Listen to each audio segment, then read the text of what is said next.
সালামু আলাইকুম। আজকে আমরা কথা বলছি যে effects of adrenergic receptors on blood vessels. এই ভিডিওটি বানাতে আমি সহায়তা নিয়েছি ক্যাটজাং বেসিক অ্যান্ড ক্লিনিক্যাল ফার্মাকোলজি এবং গাইটন অ্যান্ড হল মেডিকেল ফিজিওলজি। তো আমার গত ভিডিওতে আমি আপনাদেরকে বলেছি যে আলফা 1 রিসেপ্টর এবং বিটা 2 রিসেপ্টরস অর্থাৎ জিকিউ এবং জিএস কাপল রিসেপ্টরের মেকানিজমটা দেখিয়েছি। তো ব্লাড ভেসেলসে অ্যাড্রেনার্জিক রিসেপ্টর মূলত দুই ধরনের থাকে, একটা হলো আলফা 1 রিসেপ্টরস আর একটা হলো বিটা 2 রিসেপ্টরস। এখানে আলফা 1 রিসেপ্টরস নিয়ে আলোচনা করছি। আলফা 1 রিসেপ্টরস, তাহলে এই রিসেপ্টরসটার অ্যাগনিস্ট ধরুন সেটা হলো নর এপিনেফ্রিন। এই নর এপিনেফ্রিন যখন আলফা 1 রিসেপ্টরের সাথে বাইন্ড হলো তখন এই রিসেপ্টরটা জিকিউ কাপলড, তাহলে জিকিউ অ্যাক্টিভেটেড, এবং জিকিউ অ্যাক্টিভেটেড হলে এর সাথে অ্যাটাচ থাকা ফসফোলাইপেজ সি এনজাইমটাও অ্যাক্টিভেটেড হলো। এই ফসফোলাইপেজ সি এনজাইমটা যখন অ্যাক্টিভেটেড হবে তখন সে সেল মেমব্রেনে লোকেটেড ফসফাটাইডাইল ইনোসিটল 4,5 বাইফসফেটকে ক্লিভ করে একদিকে তৈরি করছে ইনোসিটল ট্রাইফসফেট এবং অন্যদিকে তৈরি করছে ডাইঅ্যাসাইল গ্লিসারল। এই ডাইঅ্যাসাইল গ্লিসারলটা protein kinase C K activate করবে। অন্যদিকে ইনোসিটল ট্রাইফসফেটটা সার্কোপ্লাজমিক রেটিকুলাম থেকে বেশি বেশি ক্যালসিয়াম রিলিজ করবে। এই ক্যালসিয়ামগুলো সাইটোপ্লাজমে লোকেটেড ক্যালমোডিউলিনের সাথে বাইন্ড করে তৈরি করবে ক্যালসিয়াম ক্যালমোডিউলিন কমপ্লেক্স।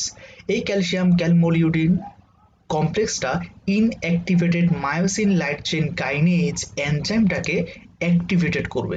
এই মায়োসিন লাইট চেইন কাইনেজ, যখনই কাইনেজ কথাটা পাবো, এই এনজাইমটা সাবস্ট্রেটের সাথে ফসফেট অ্যাড করে। তাহলে কার সাথে ফসফেট অ্যাড করবে? মায়োসিন লাইট চেইনের সাথে। তাহলে এই এনজাইমটা যখন অ্যাক্টিভেটেড হবে তখন সে এই মায়োসিনটা ইনঅ্যাক্টিভেটেড, এই মায়োসিনের সাথে ফসফেটকে অ্যাটাচ করবে, ফলে এই মায়োসিনটা এখন অ্যাক্টিভেটেড হলো। তখন এই অ্যাক্টিভেটেড মায়োসিন অ্যাক্টিনের সাথে কাপলিং করবে, অর্থাৎ অ্যাক্টিন মায়োসিন কাপলিং হলো।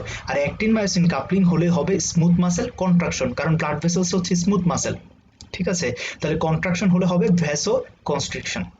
That means alpha 1 receptor sympathetic stimulation পেলে ভ্যাসো কনস্ট্রিকশন করছে। আমরা আসছি পরের স্লাইডে। আরেকটা রিসেপ্টর স্মুথ মাসেলে থাকে, সেটা হলো বিটা 2 রিসেপ্টর। তাহলে বিটা 2 রিসেপ্টরের অ্যাগনিস্ট ধরুন নরএপিনেফ্রিন। এই অ্যাগনিস্টটা যখন রিসেপ্টরের সাথে বাইন্ড হলো তখন জিএস অ্যাক্টিভেটেড হলো। জিএস এর সাথে অ্যাটাচ অ্যাডেনাইলাইল সাইক্লেজ, এটা অ্যাক্টিভেটেড হলো। অ্যাডেনাইলাইল সাইক্লেজ এনজাইমটাও অ্যাক্টিভেটেড হলো। অ্যাডেনাইলাইল সাইক্লেজ এনজাইমটা করবে সাইটোপ্লাজমে লোকেটেড এটিপি কে সে ক্লিভ করে তৈরি করছে সাইক্লিন এএমপি। যখন এই সাইক্লিন এএমপি তৈরি হচ্ছে তখন এই সাইক্লিন এএমপি কে ইউজ করে cyclin AMP dependent protein kinase activated হবে। এই যে কাইনেজ যে এনজাইমটা, এই এনজাইমটা করবে কি? সে মায়োসিন লাইট চেইন কাইনেজ এনজাইমকে ইনঅ্যাক্টিভেটেড করছে।